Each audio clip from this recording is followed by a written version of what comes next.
here. Welcome back to my channel, or welcome if this is your first time stopping by.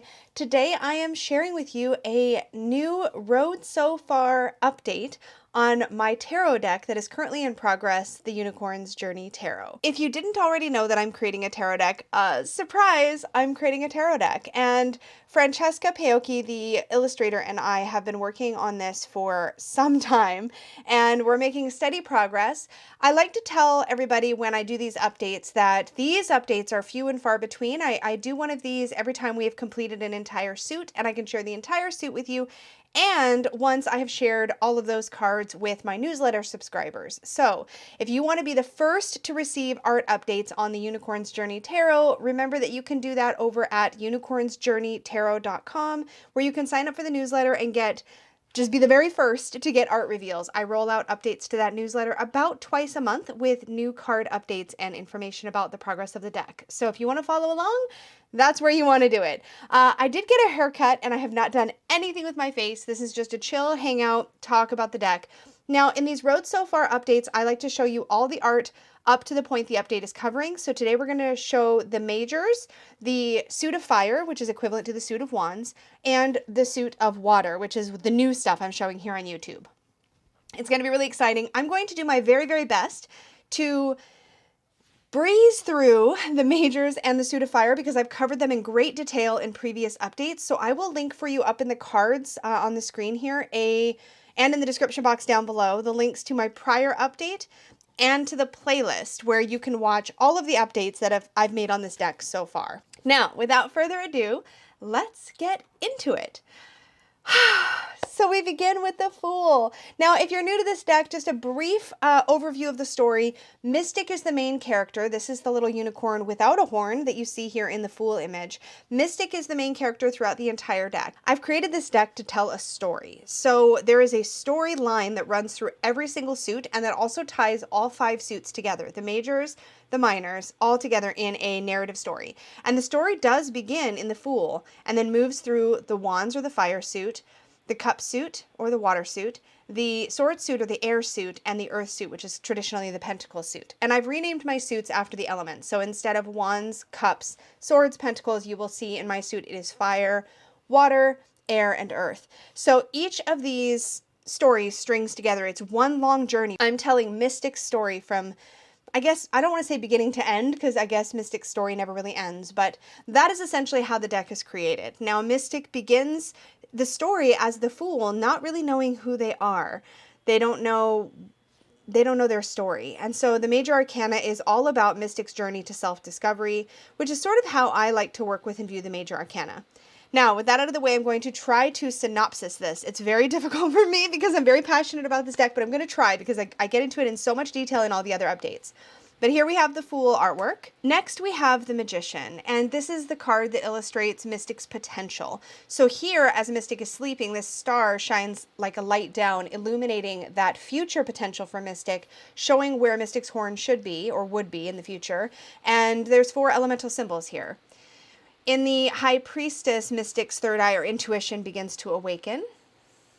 And in the Empress and the Emperor, Mystic learns about being nurtured and cared for in different ways. The Empress is all about comfort and that kind of nurturing, whereas the Emperor is all about protection and strength and courage and that kind of nurturing. But they're both nurturing in different ways. This is a card that I'm really passionate about, and I'm going to try to keep this very simple. But Mystic, in their story, stumbles upon this cave and sees these cave drawings of essentially horses being ridden and pulling carts, that sort of thing. So this is what happens in this part of the story is Mystic's like, oh, these creatures maybe look a little like me. They've got 4 legs and a tail. So Mystic begins to think that this is who they are. And for me, I'm going to try really hard. For me, this is very much about the idea that societal conditioning or just being out in the world can sort of tell us who we are before we've had a chance to figure it out for ourselves. And I think that's often how we end up on maybe not quite the right path, which is part of Mystic's story. In the Lovers card, I really illustrate the concept here of choice in the way that I designed this artwork, and Francesca executed that plan beautifully here.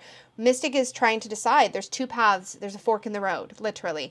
And Mystic is deciding to go deeper into the mystery of the forest, or over to the right where there's sort of something a little bit more obvious and maybe familiar with a farm. And so there is a little girl sitting on the fence down there at the bottom of that image, or at the top of the image, I guess you could say. So that's the Lover's card, which will be named Choice in the Unicorn's Journey Tarot. And then here, so Mystic has chosen the farm, as you can see, and has a little rider friend, this little girl who is riding Mystic. They're jumping hay bales right now, working on just meeting certain goals together as a team. And then in the Strength card, Mystic has to learn to face their fear of storms and lightning, and they have their friend by their side to help them, which is really beautiful.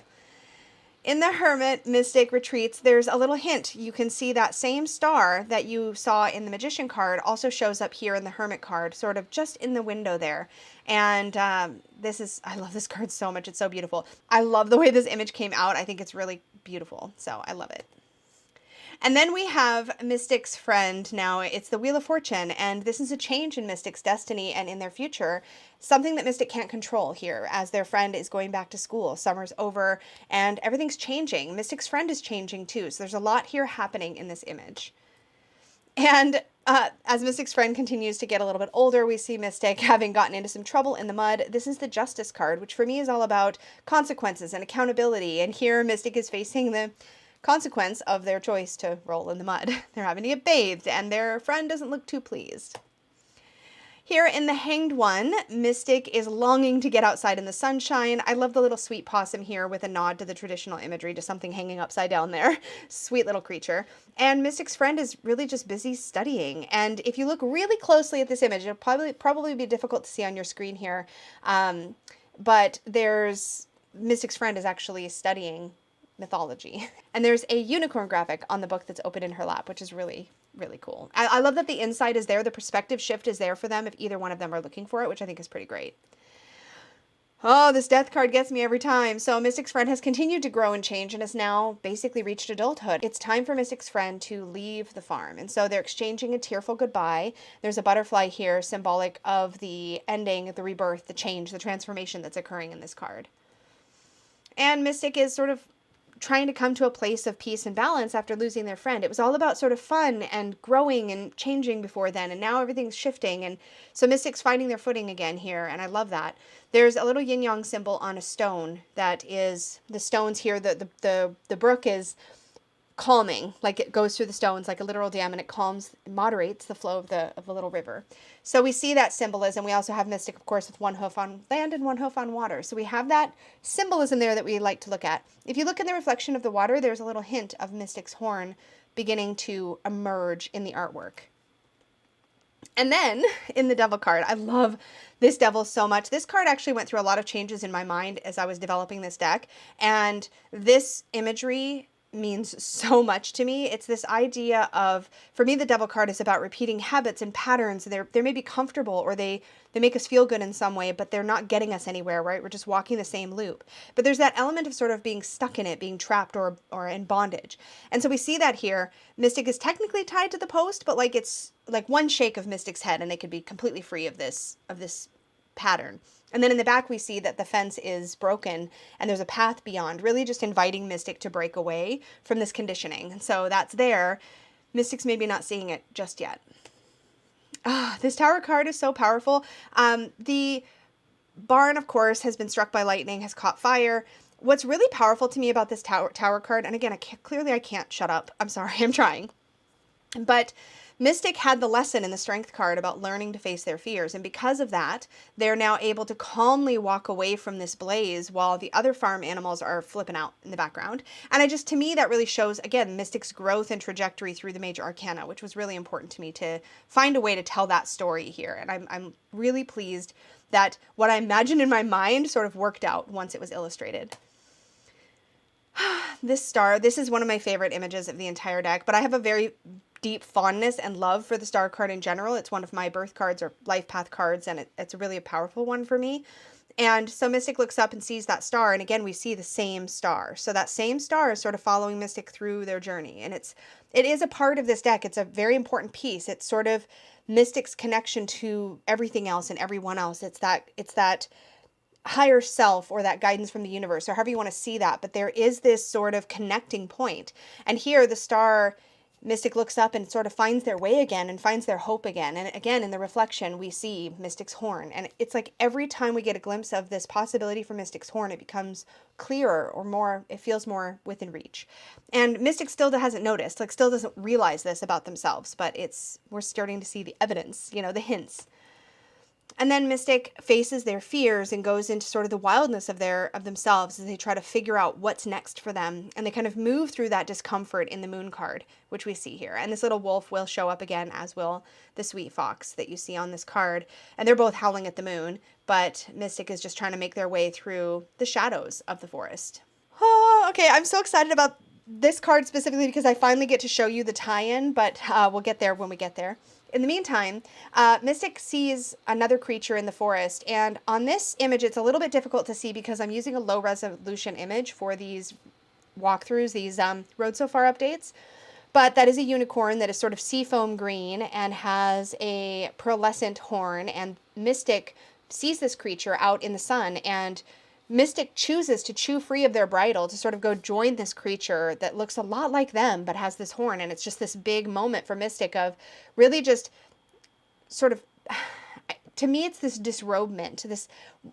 I could go down a whole rabbit hole about Mystic, or rather about the Sun card and about the nudity of the child and the freedom and the authenticity of that card. And that's really what's being illustrated here. And I'm going to try to rein it in, but this is exciting because we see Mystic really embracing joy and feeling free, I think really free for the first time since embarking on the journey in the first place. And then not long after this moment in the sun, Mystic stumbles on this portal that has opened up in the forest, and clearly it's nighttime in the forest, but this portal opens up onto a daytime scene, and there's another unicorn that is sort of beckoning Mystic forward. And as Mystic takes the steps forward, kind of finally realizing, like feeling it deep in their gut that this is meant for them, they step forward through the portal, and that's when their horn appears on their forehead. And then here Mystic has stepped all the way through the portal. The portal is closing behind them, and a star comes out of Mystic's horn, like just explodes from within. And we see the butterfly, we see the shape of the star, which mimics the star that has been guiding Mystic the whole time. And it's this real full circle moment for Mystic as they realize that they're a unicorn. And it's just a really beautiful and powerful moment. And it was really important to me to link the Fool and the world, but also death and the world. Like we have this butterfly that sort of shows up between death and the world and links these two cards together. And so we get this full scope of Mystic's journey here, which this deck is my whole heart. And then here's sort of a broad overview of what the majors look like if you were to look at them all together. So then we go through the fire suit. And in the fire suit, Mystic is now exploring this new realm. And I still need to show you the map. I will try to remember to have the maps ready to show you in a future update. The magical land where Mystic ends up is actually called Lumivaria, which is a mashup of Latin words that mean light and truth. And so there's an element here of sort of Lumivaria represents the place that Mystic ends up that is literally the light of their truth, or their soul home, their spirit home, where they're meant to be. Anyway, so Mystic goes exploring around and stumbles into the realm of fire, or finds themselves in the realm of fire, and walks into the temple or the castle to meet the guardians of the fire realm, and sees this painting of a dragon. Dragons inhabit this realm, sort of casting this protective shield and warding off all of these arrows, sort of protecting the castle behind them. And yeah, anyways, I keep calling this like a castle and a temple. It's a castle. It's just fancy. It's a fancy castle. I don't know. But anyway, so Mystic is seeing this dragon ward off these attackers with this shield, this energetic shield, and is really inspired by this. And like now that Mystic realizes that they've got magic, they're like, well, I want to learn this. Like I want to understand this magic. I want to be able to do this. And so there's an inspiration there for Mystic in this moment, in this Ace of Fire. And then in the Two of Fire, there's a map beside Mystic. We meet the Page of Fire, one of the guardians of the fire suit there in the background by the open door. And Mystic looks out over the realm of fire and is like, I really need to figure this magic out. Like is really excited about this and is sort of planning out what that's going to look like. And as you can see, the page is there with satchels already strapped on, ready to go with Mystic and wanting to learn as well. So they set off. Here we see the Queen and the King watching them proudly, the King and the Queen of Fire watching them proudly as they set off on their path. They're embarking on this journey to learn about this protective magic, to be able to sort of go out, learn that magic, like embrace that magic, sort of step into that, and then bring that back with them. In the Four of Fire, they have sort of gotten to this point where they're actually able to cast the shields. They're not maybe perfect at it yet. Mystic's doing quite well here, casting a little bubble of energy around the little salamander. And the Page of Fire is trying to protect themselves from as they poke their horn into a little fire anthill.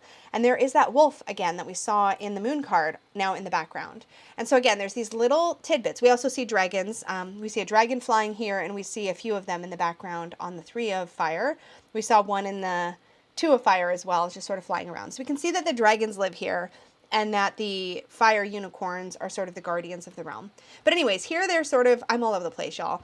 Here they're sort of celebrating this like fact that they've come this far. They feel safe in their little like picnic area to practice their skills, but there's this moment of like recognizing how far they've come so far.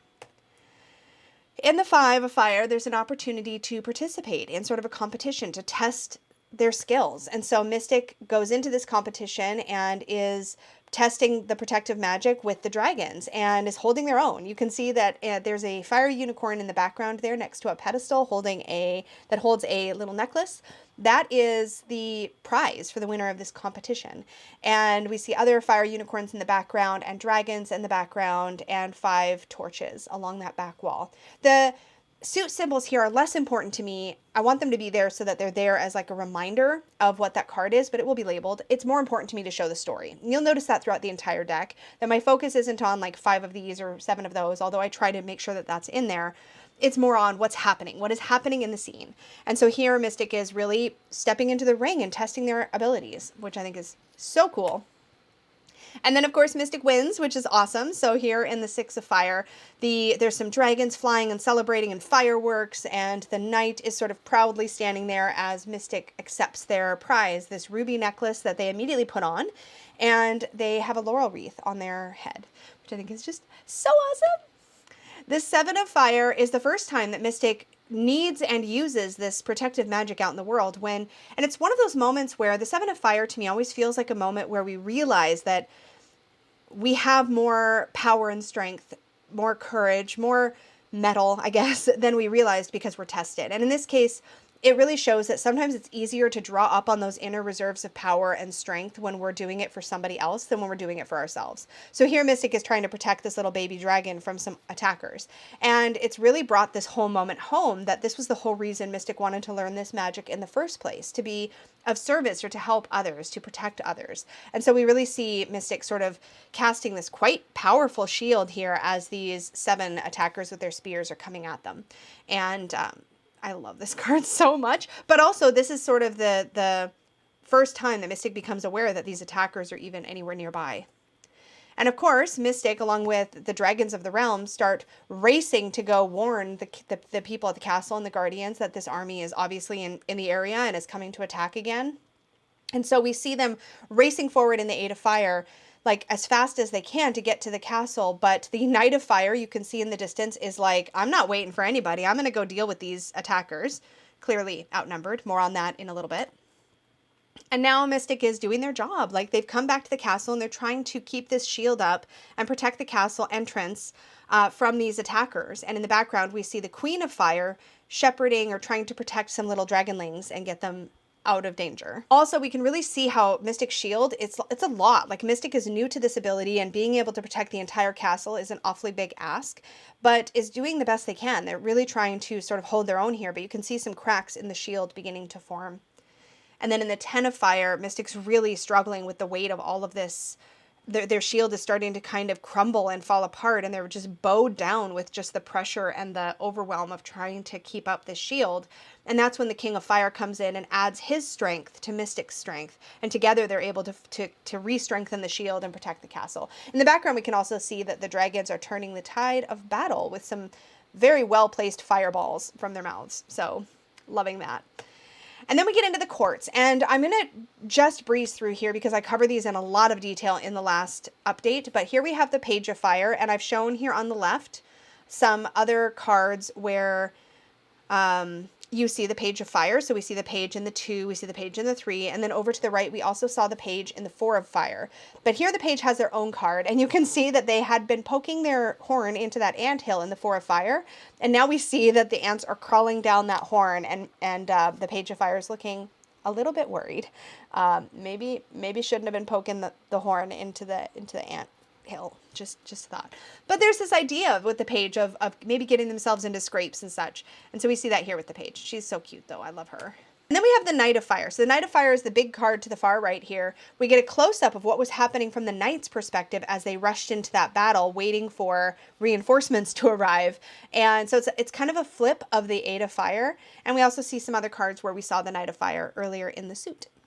And then the Queen of Fire, here she is actually at the Five of Fire competition that we saw earlier. So she was there sort of overseeing that, sort of being the visible person for the Fire Guardians, the sort of, you know how you might have like a royalty show up at a special event. She's like the one, you know, she's like, I'll take that job. Like, I want to be there. I'll be seen being, you know, the person in charge of this event or whatnot. So I love the sunflowers in her mane here. I think she's just beautiful, but yeah, love this. And then the King of Fire, who is getting the dragons all jazzed up to go into battle. So this is actually the moment right before he goes to help Mystic keep the shield up. He's getting the dragons all worked up and inspired so they can go out and turn the tide of battle, which is what they do. So that is the King of Fire. So that brings us to the entire suit at a glance. Here we have the entire suit of fire. I love the color palette. I love that you can tell you're in the suit of fire. It's really...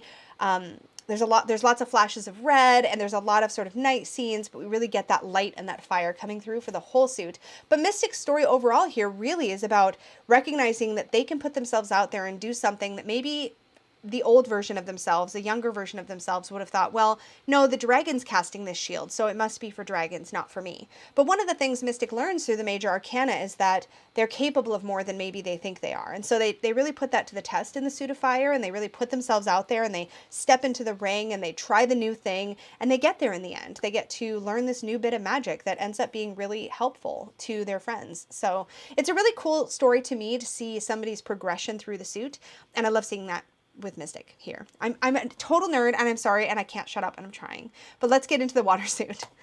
So now we have the Ace of Water, and this is the moment I have been so excited to share with you, because this is Mystic reuniting with the Knight of Water, who Mystic met back in the Sun card.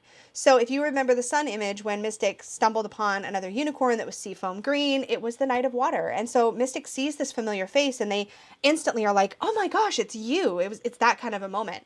And so this is the Ace of Water, the Ace of Cups. It's this moment of joy and this moment of like my cup overflow. Like, here's somebody I know. Like, in a lot of ways, this magical world, Lumiveria, has been a strange new land for Mystic. And while Mystic's finding their way, seeing a familiar face and someone that they had such a beautiful time with is really exciting and happy for Mystic. So it's just a beautiful moment. I love this moment so much. And then, of course, they run to one another, and they have this moment where they're just getting ready to give each other a unicorn hug and embrace. And I know this is very wholesome, but I love this so much. In the background, you can see two little water nymphs peeking their heads out, kind of spying on Mystic as Mystic has approached the sea here. But the Knight of Water here is one of the water guardians of the realm.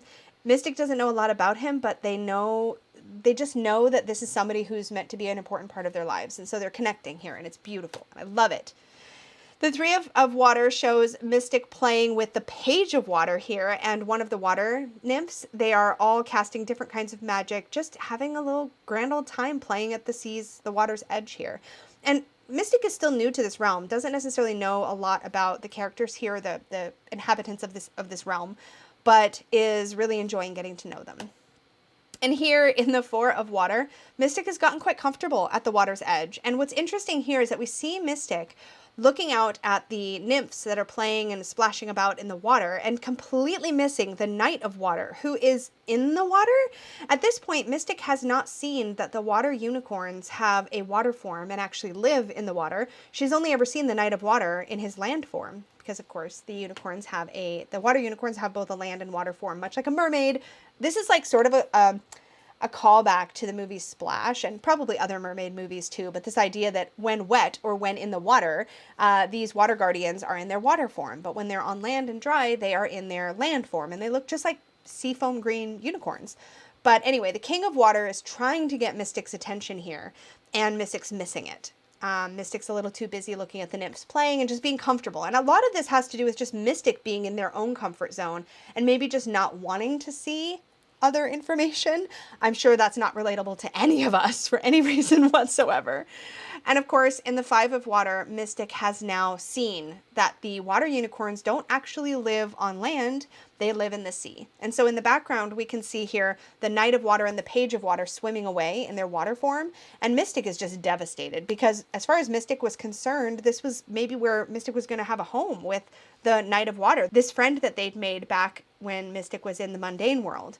And so it's a real heartbreaking moment for Mystic to realize the truth that Mystic can't live in the sea. Mystic's not a water unicorn. And so the Queen of Water offers Mystic some comfort here, which is really sweet. And in the foreground, we see our little wolf friend. The Six of Water. So the Six of Water, or the Six of Cups, to me is often about like looking back or sort of idealizing the past, or looking back on the past and kind of getting a little lost or stuck there. And here we see Mystic lying on the beach, looking up and sort of in the clouds. You get this idea that Mystic is just remembering. Mystic is remembering that carefree time with the Knight of Water before Mystic knew the truth that the Knight of Water can't live on land, you know, full time. The Knight of Water lives in the sea. But in this moment, there was none of those worries or stresses. This was just a friend and they were just playing and it was beautiful. And Mystic sort of longs for the simplicity of that time.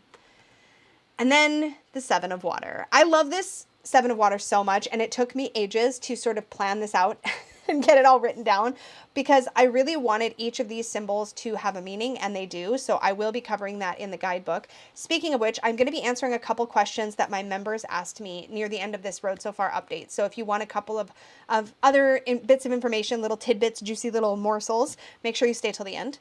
But anyway, so here in the Seven of Water, Mystic, each of these seven nymphs are holding up a different sort of option for Mystic to maybe consider. There's a lostness, I guess, to the Seven of Water, the Seven of Cups, right? We've come from this place of grief and sadness to a place of like idealizing the past. And now we're kind of doing the same thing with the future, where we're not in the Six of Cups or the Six of Water and the Seven of Water. Where we're not is the present. We're not in the present. We're either idealizing the past or romancing or fantasizing about the future. And that's what we see in this Seven of Water.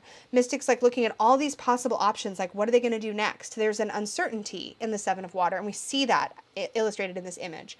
But in any case, after the Seven of Water and after spending time here, Mystic does ultimately choose themselves and realize this isn't my forever home. This isn't where I'm meant to be. I obviously cannot live in the sea with my friends here. And so Mystic chooses to walk away. And here we can see the unicorn guardians and some of the sea nymphs wishing Mystic well as Mystic walks away from the land of the sea. The idea for me about the Eight of Cups or the Eight of Water in the tarot is that we've invested so much in something, right? We've put a lot either into a relationship or something else that really matters to us. But at a certain point, we recognize that like it's not for us or it's not for us anymore. And so we choose to walk away from it, even though it might look good in some ways, or might have even been good in some ways. It's just not for us. And so in the Eight of Cups, what we're really doing, or the Eight of Water in this case, what we're really doing is we're choosing ourselves. And so Mystic chooses themselves in this card. And so when we move into the Nine, we see what that looks like. The Nine of Cups in general in tarot is much like the Star, an incredibly powerful card for me personally, and one that matters to me a great deal. It's the card in the tarot that to me shows us what self-fulfillment looks like.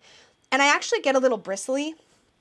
Maybe bristly is too strong of a word. I get a little pouty maybe when a Nine of Cups shows a group of people, because one of the things that I think is so empowering about the Nine of Cups as a card is that it shows us what it can look like if we find happiness from within. We're not getting it from all these external sources. It's about finding peace, fulfillment, happiness, contentment within. And that's what I really wanted the Nine of Water to show. Now, for those of you who like to count objects on the cards, there are actually 9 tree branches in this beautiful lilac tree.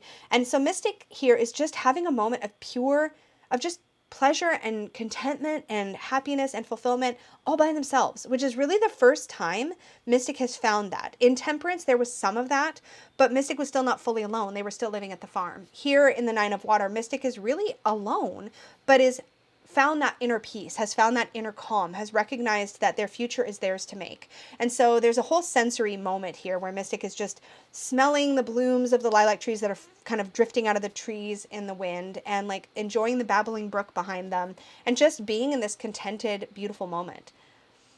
And that ultimately leads them further into this lilac wood where they find a beautiful space, a space that they can call home. And they meet and make friends and sort of create a family of their choosing. This to me, I wanted the 10 of water in my deck to illustrate the idea of found family or chosen family. And what's really powerful about this is that not only is it a place where Mystic feels safe enough to disrobe again, just like we saw in the Sun card, when Mystic chewed free of their bridle and sort of became naked, so to speak, we see that again here, that feeling of safety, because Mystic has finally for the first time taken this necklace off that they won in that 5 of fire, back in the fire suit. They've taken it and they've hung it in the branches of the trees. And that to me is a recognition of this is home, this is safe.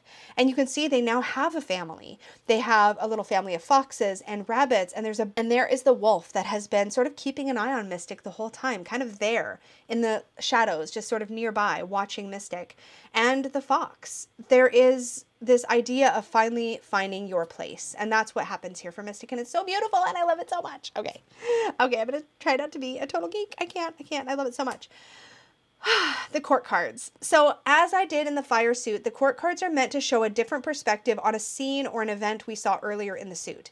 So here, actually, in the Page of Water card, we see the page leaping joyfully.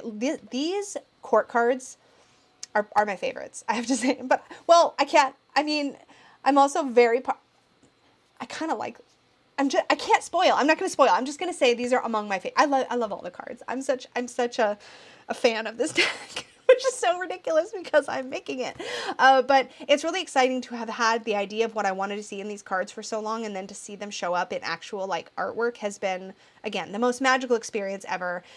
Anyway, okay, so here's the Page of Water, and we see the Page of Water leaping for joy. This is actually the moment just after the 2 of Water. So on the left, we see some other spots. We've seen the page. We saw the page in the 3 of Water when they were all playing together. And we saw the page when Mystic said goodbye in the 8 of Water.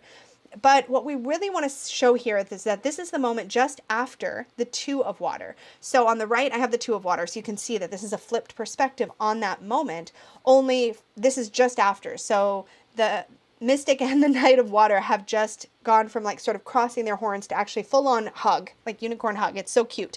And the Page of Water is just happy. I mean, the Page of Water loves to see people loving, like loves to see people in love, loves to see people happy. And the Page of Water just leaps for joy in that moment. And it just, plus the Page of Water is so cute. Isn't she the cutest sea unicorn you've ever seen in your whole life? Yes, she is. We need more of her, but there we go. And the Knight of Water, this is a really interesting moment because this is actually just prior to when Mystic and the water unicorn, the Knight of Water rather, this is that moment just before they see each other. Well, let me be more clear. This is the moment just before Mystic has seen the Knight of Water. And this is powerful because the Knight of Water has seen Mystic and is getting out of the water. And so has fully come into his land form by the time Mystic sees him. If Mystic had turned their head just a second or two sooner, Mystic would have seen that the Knight of Water really was a water unicorn, not just a unicorn who happened to be seafoam colored. You know what I mean? Like, would have recognized that it would have just changed everything, you know? And this is what happens, I think, a lot in life, is we have these like missed moments of clarity or of confirmation of something. And so again, on the left, we see a couple of other cards where the Knight has shown up. But this really highlights that moment just before they meet again in the Ace of Water. And I also think it's interesting that the Knight of Water has seen Mystic first and has gone toward Mystic, because the Knight of Water is always moving in the direction of his heart, right? He follows his heart. He lets his heart lead. And here, he wasn't thinking either about the consequences of this reuniting with Mystic or of what it might mean for them that he lives in the sea. He was just like, my friend, and like goes to meet Mystic.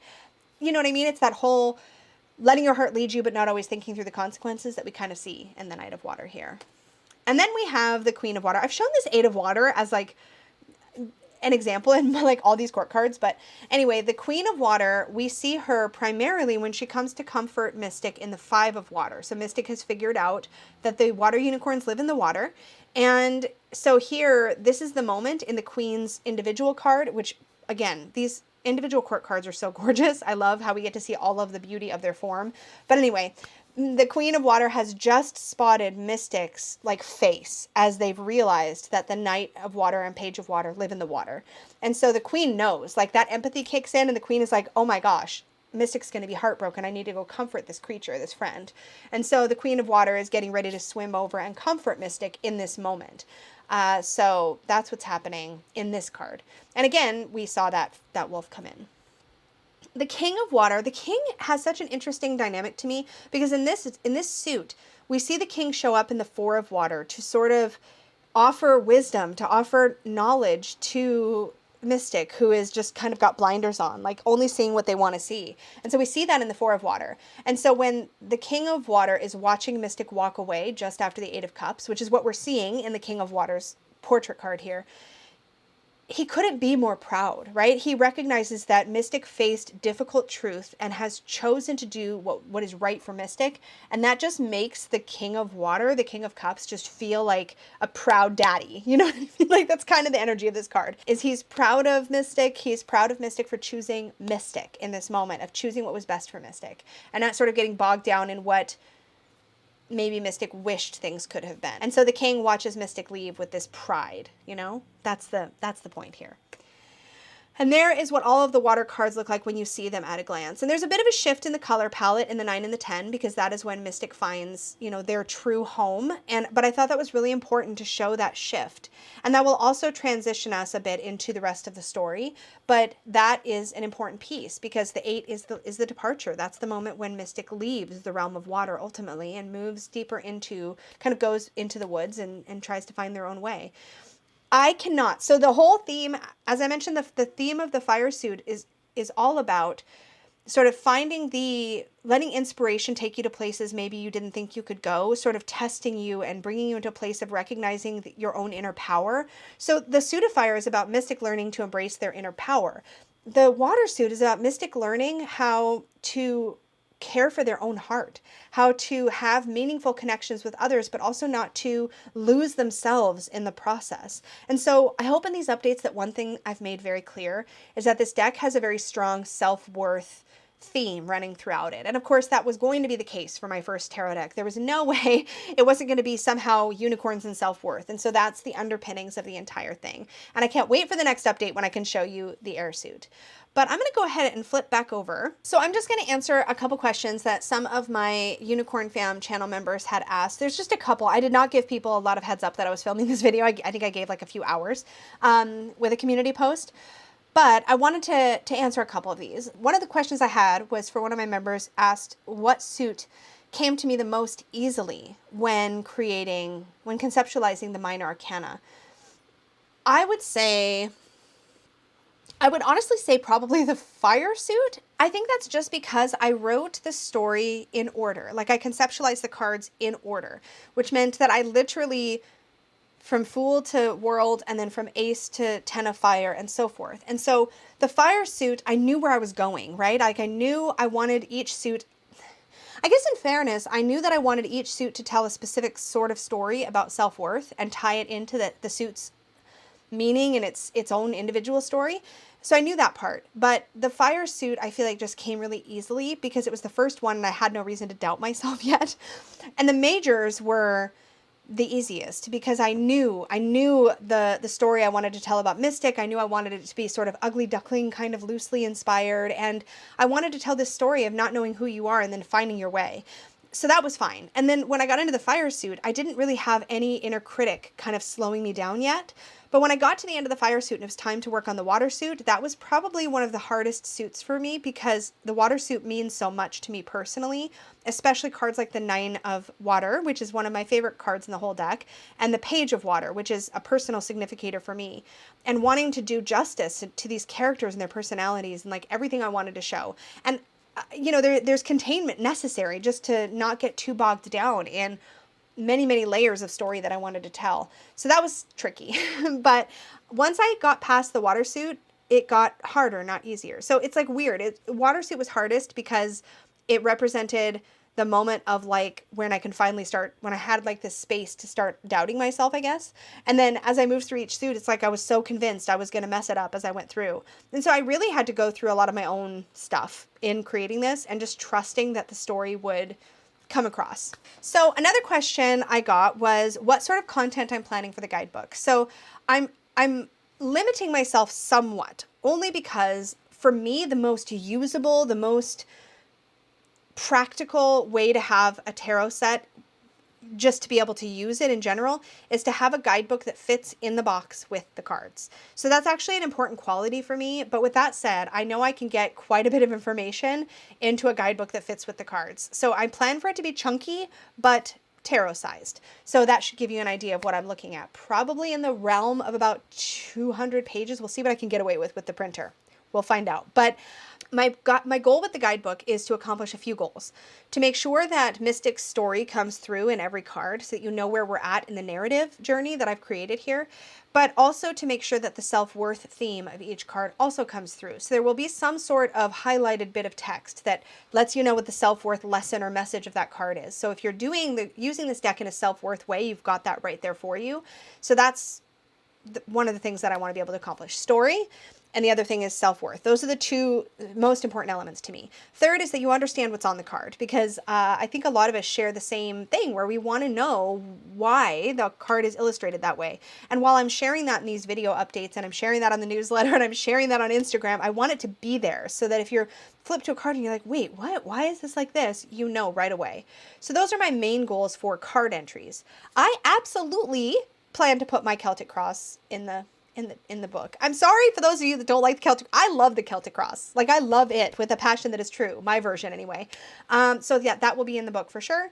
And I'd like to get a couple of other spreads in there. I'm probably not going to spend a lot of pages on things like tarot history or like how to bond with your deck, but we'll see when I get there. It really just depends on how much text space I have after getting the absolute most important elements in for me, and then we'll see where we end up. There should also be another little surprise or two in the guidebook that I think you guys will enjoy. So I have a few more questions. So what has surprised me the most throughout the process? I think the thing that surprised me the most throughout the process was how smoothly everything has gone with my illustrator for the deck. When I conceptualized this deck and this idea, I was worried because I'm not an artist. I don't know anything about composition. I don't know how you should balance an image so that it looks right. Like, I don't know any of that stuff. I just knew this is what's happening in Mystic's story. This is what I want to be happening in the card. And I was pretty detailed in how I had described every single image. And so giving that to an artist and just having that come to life really surprised me how smoothly that process went. I really thought I was going to have to change a lot, and I didn't have to change anything. There was a few places where we had to clarify things, or we went back and forth with sketches and made sure that it's what I want, but generally speaking, it has been miraculous to see something that just existed as a mental image for me and words on a page. To see it come to life in this way has been the most beautiful surprise of the entire process, and I'm addicted. It's incredible. I can't wait to do more. How long have I had this idea, and how long after having the vision before I started work? Ooh, okay, so I have had the idea of doing a unicorn self-worth tarot deck for a long time. I don't know that I could tell you exactly when, but the sort of channeled moment when Mystic's story occurred to me happened and I just started writing furiously. That probably happened about 3 months before I started work, which is crazy to think about. It's kind of strange. On one hand, it's like Mystic's, this idea of this unicorn self-worth being I knew that I was going to create a tarot deck someday, and I knew I wanted it to be unicorns, and I knew I wanted it to be self-worth. So that's been, I feel like, for a long, long time. But the shape of it, it was as if I channeled it. I probably wrote my initial descriptions, which I then spent months and months perfecting and tweaking and changing and, firming up. But the original, like the initial blast, felt very much like it was channeled. And I know that's so woo to say, but it was like I opened up a Word document the moment the idea occurred to me, and I just wrote for like 3 days straight. And then I went back and that's when it started to like become a thing. But yeah, that part of it was initially quite fast. And I would say I probably spent about a month or two getting enough firmed up that I could like picture it as a possible thing I could actually do. And then it grew from there. Let's see. How nailed down were your creative ideas before you brought Francesca on? 100% nailed down. 90% nailed down, I would say. Francesca and I worked in a linear way, which meant that what I've been doing is I give her like 3 to 4 image descriptions at a time. And so while she's working on those, I look at the next group of descriptions and I go over it and over and over and over and over it and make sure that I'm happy with it before I send her the next group. So yes, it was nailed down, but as we worked together and I prepped the next group and I prepped the next group and I prepped the next group, I would say that I got clearer about where I might need to make little tiny tweaks here or there to make sure that my vision was properly communicated to Francesca. But I want to say this right, because Francesca's an incredible illustrator. But when I tell you that I know what I wanted these cards to look like and just did everything I could to communicate that effectively. And Francesca was brilliant, has been brilliant this entire time at just sort of reading my descriptions and translating that into an image. And we nailed down a good workflow and it just worked beautifully. But no, the idea was pinned down before we started doing any illustration work.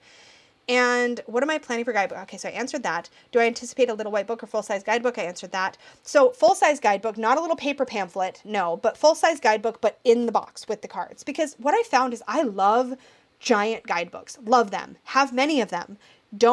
I don't use them nearly as often as I use the books that come with the deck in the box. Because when I throw a deck in my bag and take it to my work, for example, so I can do a reading at lunch or something, or if I'm going anywhere, it's just cumbersome to bring a bigger book. So I like books that are meaty and substantial, but that fit in the box with the cards. So just in case I wasn't clear about that. And during the process, have you changed course on some ideas? Artistically, project management, manufacturing-wise? Oh, tons of times. So I would say not so much artistically. Like there's been a couple of little things, like partway in I realized that the directionality of the nights was going to matter to me a lot. I realized as we were going back and forth doing art, we hadn't gotten to any of the nights yet, Francesca and I. But I realized that as I was doing my own work with clients and whatnot, that I actually look at the directionality of nights a lot, like which direction they're facing. It comes up for me in readings, and directionality in general comes up for me in readings. And so I realized it was really important to me that the nights in my deck face the same directions as the nights face in the Rider-Waite-Smith tarot. It's just like a little thing that I didn't think would matter to me, but turned out to matter to me. So things like that maybe came up. Sometimes I had little ideas on how to improve my original vision for a card as the story came alive. So like, as I said, we would work in groups of 2 or 3 cards at a time, and we're still working, but we're nearing the end of our work. There's all this stuff that happens in between. We finish a card and then I'm ready to share it. But there were a few moments where things like that changed. Production-wise, yeah, I would say I had an idea of what I might want, but I had no idea how much anything was going to cost. So as I've gone out to printers and found out it costs more than I thought, still doing it anyways, because I have a vision for what I want the quality to look like, and I don't want to spill all the beans, but yeah, I want it to be a very high quality, usable deck. It's going to be my workhorse. I want it to hold up. Like I really want it to be good. So some of those decisions have become more refined, but yeah. And let's see, any ETA on when I hope to get to Kickstarter. So a lot of this is dependent on a whole lot of other moving parts. Number one, I'm writing a book that is going to be published by Llewellyn, and I have a deadline for that coming up. That's my number one priority now because I have a deadline that somebody else is relying on me for. So that's my first bit of work. When that gets done, then I'll begin to write the Unicorn's Journey Tarot guidebook. As soon as the guidebook is written and a few other things I need to do, like format the cards, is done, then I'll probably start looking at the Kickstarter. So I was originally hoping for like early 2024.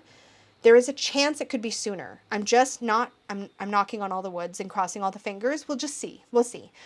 Timing is going to just depend on how quickly I can get different things done, and then we're just going to see. But it's gone faster than I thought, so that's something. So I hope that answered some of your burning questions. I will definitely be keeping y'all posted. As always, the best place to stay in the loop is on my newsletter. So if you're not already subscribed, go over and subscribe to unicornsjourneytarot.com. My last newsletter was the court cards of the water suit, at least at the time I'm filming this. So that means that if you were to subscribe to the newsletter right now, you would be fully caught up, and you would get the first card reveals from the air suit before anybody else. So if you're interested in signing up, this is a really good time to sign up for the newsletter. Newsletter people will also get the first heads up. Once I have a Kickstarter go, like launch date, they will be the first to know, that kind of stuff. So the newsletter is the best way for me to keep everybody up to date. So make sure you subscribe there. And thank you so much for all your support of this project so far. As always, an extra huge thank you goes out to my Unicorn Fam channel members here on YouTube. The membership has been a huge reason why I've been able to even look ahead to projects like the Unicorn's Journey Tarot. I appreciate you all so, so much. Thank you for believing in me and believing in the content I create here and supporting my work. It really matters. If you're interested in channel membership, we do a lot of cool things there. I will not belabor you with all the details right this second, but there is a join link you can click on down below to learn more. All right, thank you all so, so much, and I'll see you in the next one. Until then, may your magic always shine from the inside out. Bye!